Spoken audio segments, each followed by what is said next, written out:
Hi friends, welcome back for the another video. तो आज हम चर्चा करने वाले हैं हमारा जो बायोस्फीयर रिजर्व के बारे में जितने भी इंपॉर्टेंट क्वेश्चन है वो सारे क्वेश्चन इसमें जो है सो चर्चा करेंगे। तो चलिए शुरू करते हैं। हमारा पहला क्वेश्चन यहाँ पे है, भारत में वन सर्वेक्षण विभाग द्वारा वन रिपोर्ट का प्रकाशन कब से किया जा रहा है? ए 1985 से, बी 1986, सी 1987 या डी 1988 से। तो इसका क्या हो जाएगा? इसका राइट आंसर आपका हो जाएगा सी 1987 से किया जा रहा है। नेक्स्ट है, इसका राइट आंसर सी हो जाएगा। नेक्स्ट है, दूसरा नंबर है, भारत वन स्थिति रिपोर्ट यानी Indian state of forest report कितने वर्ष के अंतराल पर प्रकाशित की जाती है? 1, 2, 3 या 5। तो इसका राइट आंसर क्या हो जाएगा? 2 वर्ष के अंतराल पर। नेक्स्ट है आपका 3 नंबर है, लानोस तथा कैम्फोस घास किस बायोम में पाई जाती है? टुंड्रा बायोम, सवाना बायोम, उष्णकटिबंधीय घास बायोम या मरुस्थलीय बायोम। तो तीसरा का क्या हो जाएगा? सी हो जाएगा, उष्णकटिबंधीय घास बायोम। नेक्स्ट है 4 नंबर क्वेश्चन है, कौन सी प्रजाति बड़े निवास स्थान पर रहती है तथा सामान्यतः प्रवासी होती है? ए स्थानिक प्रजाति, बी अम्ब्रेला प्रजाति, सी विदेशी प्रजाति या डी दुर्लभ प्रजाति। तो 4 का आंसर क्या हो जाएगा? B umbrella.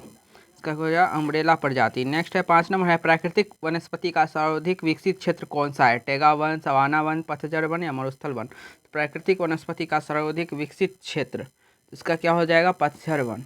नेक्स्ट है 6 नंबर है, अनुकूलतम बायोम की दशाएं किस बायोम में पाई जाती है?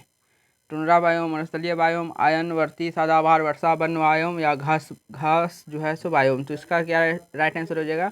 आयनवर्ती सदाबहार वर्षा वन बायोम। तो इसका सी हो जाएगा। नेक्स्ट है आपका 7 नंबर है, हाथी घास एलिफेंट ग्रास किस बायोम की प्रमुख घास है? Taiga biome, savanna biome, tundra biome या मरुस्थलीय बायोम। तो इसका राइट आंसर क्या हो जाएगा? 7 का राइट आंसर क्या हो जाएगा आपका? बी हो जाएगा, सवाना बायोम। हाथी घास किस बायोम की प्रमुख घास है? तो सवाना बायोम।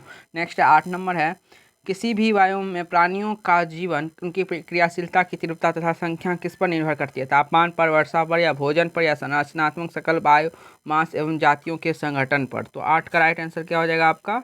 जो 8 का हो जाएगा डी, संरचना सकल बायोमास एवं जातियों के संगठन पर।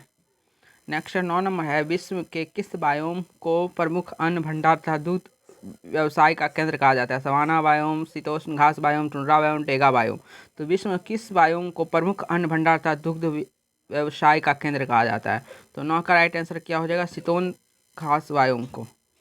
नेक्स्ट है 10 नंबर है, की स्टोन प्रजातियों का संरक्षण करना क्यों आवश्यक है? वह सबसे अधिक संख्या में होती हैं, इसलिए वह सबसे बड़ी प्रजातियां में होती हैं कि उनके विलुप्त होने पर अनेक अन्य प्रजातियां भी विलुप्त हो जाती है, केवल जंगलों में पाई जाती है। तो की स्टोन प्रजातियों का संरक्षण करना क्यों आवश्यक है? तो इसका क्या है?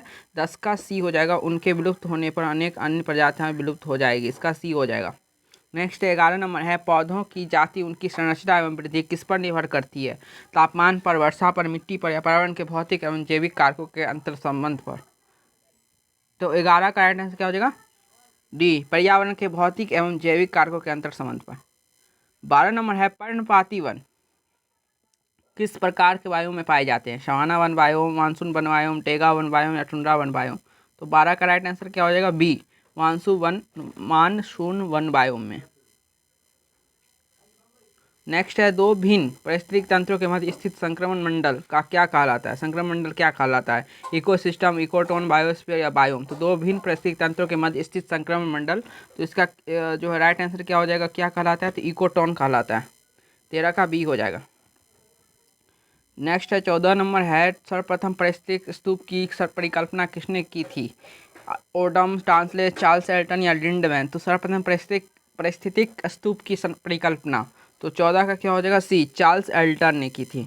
सर्वप्रथम पारिस्थितिक स्तूप की परिकल्पना किसने की थी? चार्ल्स एल्टन ने। 15 नंबर है, भारत में किस क्षेत्र को पारिस्थितिक उष्ण स्थल या इकोलॉजिकल हॉटस्पॉट की संज्ञा दी जाती है? अरावली, हिमालय, पश्चिमी घाट, ढक्कन का पठार।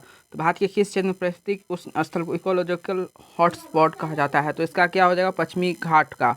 नेक्स्ट है 16 नंबर क्वेश्चन यहाँ पे, पृथ्वी पर पेड़ पौधों तथा जीव जंतुओं के सहित सभी प्रमुख पारिस्थितिक तंत्र क्या कहलाते हैं? जैव मंडल, परितंत्र, बायोम, खाद्य जल। तो इसका राइट आंसर क्या हो जाएगा? पृथ्वी पर पेड़ पौधे तथा जीव जंतुओं के सहित सभी प्रमुख पारिस्थितिक तंत्र क्या कहलाते हैं? तो आप लोग भी इसका जवाब जो है सो कमेंट करिएगा। तो इसका राइट आंसर जो होगा ना, सो क्या होगा आपका?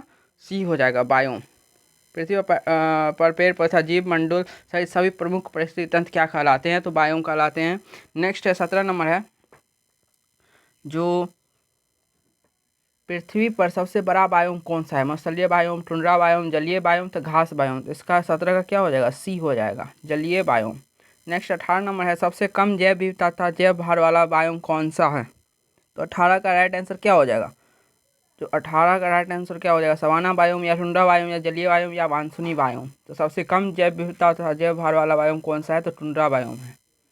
18 का क्या हो जाएगा? बी। नेक्स्ट 19 नंबर है यहाँ पे, जैव मंडल बायोस्फीयर के अंतर्गत किन संगठनों को सम्मिलित किया जाता है? केवल जैविक घटक, केवल अजैविक घटक, जैविक अजैविक दोनों, या केवल जो है सो वनस्पति। तो जैव मंडल बायोस्फीयर के अंतर्गत किन संगठनों का जो है किया जाता है? तो 19 का क्या हो जाएगा? सी, जैविक एवं अजैविक घटक दोनों। नेक्स्ट 20 नंबर है, कौन सा तंत्र किसी समुदाय के सभी जीवों में संबंध स्थापित करता है? खाद्य श्रृंखला, खाद्य जाल, परितंत्र या जैव मंडल। तो 20 का क्या हो जाएगा आपका? बी हो जाएगा, खाद्य जाल। खाद्य जाल होगा। 20 का क्या हो जाएगा? बी। नेक्स्ट है 21 नंबर है, सभी उपभोक्ताओं में कौन सा गुण पाया जाता है? स्वपोषी, उत्पादक, परपोषी या अपघटक। तो सभी उपभोक्ता में कौन सा गुण पाया जाता है? तो उपभोक्ता में कौन सा गुण पाया जाता है? परपोषी का। इसका सी होगा। नेक्स्ट है 22 नंबर है, वे प्रजातियां जो समुदाय में कम संख्या के बावजूद सामुदायिक अभिलक्षणों को प्रभावित करती है क्या कहलाती है? स्थानिक प्रजातियां, दुर्लभ प्रजातियां, कीटोष्ण प्रजातियां, विदेशी प्रजातियां। तो वे प्रजातियां जो समुदाय में कम संख्या के बावजूद सामुदायिक लक्षणों को प्रभावित करती है क्या कहलाती है? तो 22 का क्या हो जाएगा? कीटोष्ण प्रजातियां। नेक्स्ट है 23 नंबर है, एबोनी तथा महोगनी वृक्ष किन वनों से संबंधित है? मानसूनी वन, शंकुधारी, उष्णकटिबंधीय सदाबहार वन या टुंड्रा वन। तो 23 का क्या हो जाएगा? सी, उष्णकटिबंधीय सदाबहार वन।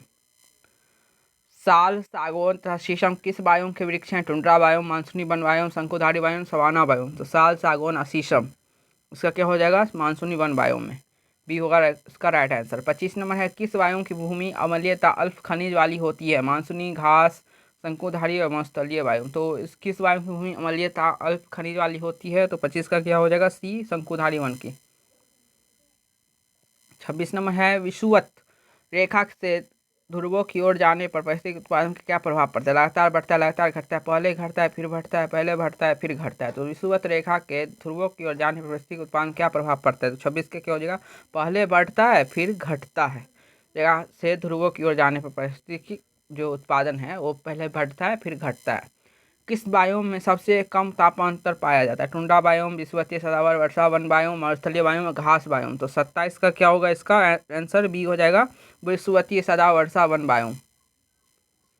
तापांतर सबसे ज़्यादा यहीं पे इसी एरिया में देखा जाता है, जो है विषुवतीय सदाबहार वर्षा वन बायोम में। 28 नंबर है, किस बायोम में प्राथमिक उत्पादकता सर्वाधिक होती है? टुंड्रा बायोम, सवाना बायोम, विषुवतीय वन आयोम या शंकुधारी वन आयोम। तो किस बायोम में प्राथमिक उत्पादकता जो है सर्वाधिक होती है? तो 28 का क्या हो जाएगा आपका राइट आंसर? जो सी होगा, विषुवतीय वन बायोम। नेक्स्ट है, कहाँ गया? यहाँ पे 28 का क्या हो जाएगा? यहाँ पे विषुवतीय वन बायोम। नेक्स्ट है 29 नंबर है, विश्व का सर्वाधिक विस्तृत पारिस्थितिकी तंत्र कौन सा माना जाता है? विस्तृत जो है टुंड्रा बायोम को, शंकुधारी वन बायोम को, जलीय बायोम को, मानसूनी बायोम। तो विश्व का सर्वाधिक विस्तृत पारिस्थितिक तंत्र, तो 29 का क्या हो जाएगा? डी, मानसूनी बायोम को। नेक्स्ट है 30 नंबर है, सागर जल के नितल तलहट्टी में रहने वाले जीवों को क्या कहा जाता है? प्लवक, नेक्टन, बेथस या उपभोक्ता। तो सागर जल के नीतल तलहट्टी में रहने वाले जीवों को क्या कहा जाता है? तो 30 का क्या है उसका? 30 का बेंथस। नेक्स्ट है 31 नंबर क्वेश्चन है, रेनडियर किस बायोम का प्रमुख जंतु है? Reindeer savanna biome, tundra biome, मानसूनी बायोम और स्थलीय बायोम। तो इस 31 का क्या हो जाएगा राइट आंसर? बी हो जाएगा, टुंड्रा बायोम। नेक्स्ट है 32 नंबर है, जैव मंडल बायोस्फीयर शब्द का प्रयोग सर्वप्रथम किसने किया था? टांसले, सूस, ऑडम या एल्टन। तो 32 का क्या हो जाएगा? बी हो जाएगा, सुन्स। 33 नंबर है, पारितंत्र इकोसिस्टम शब्द का प्रतिपादन किसने किया था? जैव मंडल शब्द का सर्वप्रथम किसने प्रयोग किया था? सुन्स ने। पारितंत्र इकोसिस्टम शब्द का प्रतिपादन सबसे पहले किसने किया था? तो होगा टांसले ने। 34 नंबर का राइट आंसर क्या है यहाँ पे? 34 क्वेश्चन यहाँ पे, खाद्य श्रृंखला का प्रथम पोषी स्तर कौन होता है? उपभोक्ता, अपघटक, उत्पादक या सर्वाहारी। तो ये सब जो है, ये जो है क्वेश्चन का जवाब आप लोग कमेंट करिएगा। खाद्य श्रृंखला का प्रथम पोषी स्तर कौन सा होता है? उपभोक्ता होता है, अपघटक होता है, उत्पादक या सर्वाहारी। तो चलिए मैं बता देता हूँ, इसका जो राइट आंसर होगा ना वो हो जाएगा उत्पादक होता है। खाद्य श्रृंखला का जो प्रथम पोषी स्तर होता है ना वो उत्पादक होता है। इसका 34 का सी हो जाएगा। नेक्स्ट है आपका 35 नंबर है, ऊर्जा का अंतिम स्रोत कौन है? चंद्रमा, सूर्य, जल, वायु। तो 35 का क्या हो जाएगा? ऊर्जा का अंतिम स्रोत क्या है? तो 35 का क्या हो जाएगा? बी, सूर्य है। नेक्स्ट है 36 नंबर, मरुस्थलीय वायुओं की प्रमुख विशेषता क्या है? अत्यधिक वर्षा, कम वर्षा, अधिक आर्द्रता, अधिक जैव विविधता। तो मरुस्थलीय वायुओं की प्रमुख विशेषता क्या है? मरुस्थलीय जो वायु है उसकी प्रमुख विशेषता क्या है? तो कम वर्षा होती है वहाँ पे। नेक्स्ट है आपका 37 नंबर, टुंड्रा वायु मुख्यतः कहाँ पाया जाता है? उष्णकटिबंधीय क्षेत्र, उष्णकटिबंधीय क्षेत्र, ध्रुवीय क्षेत्र, मानसूनी क्षेत्र। 37 का राइट आंसर क्या हो जाएगा? 37 का सी, ध्रुवीय क्षेत्र। टुंड्रा वायु मुख्यतः कहाँ पाया जाता है? तो ध्रुवीय क्षेत्र में पाया जाता है। 38 नंबर है, सवाना वायु की प्रमुख वनस्पति क्या है? तो देखिए टुंड्रा जहाँ पे आएगा ना तो वो क्या हो जाएगा? बर्फीला इलाका। टुंड्रा, टुंड्रा मीन्स बर्फीला इलाका होता है। तो आप ये बर्फीला इलाका, तो ध्रुवीय क्षेत्र में क्या होता है? वो पूरा बर्फ रहता है। तो ये ऐसे आप सोच सकते हैं इसका वायु मुख्यतः कहाँ पाया जाएगा? तो ध्रुवीय क्षेत्र में। सवाना वायु की प्रमुख वनस्पति क्या है? शंकुधारी वृक्ष, कई एवं लाइकेन, काय एवं लाइकेन, लंबी घास या सदाबहार वृक्ष। तो 38 का जो होगा है ना वो लंबी घास। सवाना वायु की प्रमुख वनस्पति क्या है? लंबी घास सब है। 39 नंबर है, सेकंड लास्ट क्वेश्चन है आज का, अपघटक यानी डिकम्पोजर्स का प्रमुख कार्य क्या है? भोजन बनाना, ऊर्जा उत्पन्न करना, मित्र जीवों का अपघटन करना, शिकार करना। तो इसका क्या होगा? मित्र जीवों का अपघटन करना जो है सो डिकम्पोजर यानी अपघटक का प्रमुख कार्य है। आज का लास्ट क्वेश्चन है यहाँ पे 40 नंबर जो है, जैव विविधता का सर्वाधिक किस वायु में पाई जाती है? जैव विविधता सर्वाधिक किस वायु में पाई जाती है? टुंड्रा में, मरुस्थलीय में, विषुवतीय वर्षावन में, घास वायु में। तो 40 का क्या हो जाएगा? सी हो जाएगा, विषुवतीय वर्षावन वायु में पाया जाता है। तो आज हमने जो है हमारा जो बायोस्फीयर रिजर्व और बायोम के जो इंपॉर्टेंट क्वेश्चन है वो देख लिए हैं। अगर आपको वीडियो अच्छा लगा तो लाइक करिएगा। अगर आपको एनसीईआरटी चैप्टर वाइज का एमसीक्यू और भी देखना चाहते हैं तो चैनल पे बने रहिएगा, चैनल को सब्सक्राइब कर लीजिएगा। और आपने इससे पिछले वाला वीडियो सब नहीं देखा तो जाके आप एमसीक्यू देख सकते हैं। हमारे एनसीईआरटी चैप्टर वाइज वीडियो जो है इस पर उपलब्ध है। आप चैनल पर नहीं हो तो चैनल को सब्सक्राइब करके बेल आइकन दबा लीजिए। बाय, स्टे ट्यून्ड, फिर मिलेंगे नेक्स्ट वीडियो में। बाय।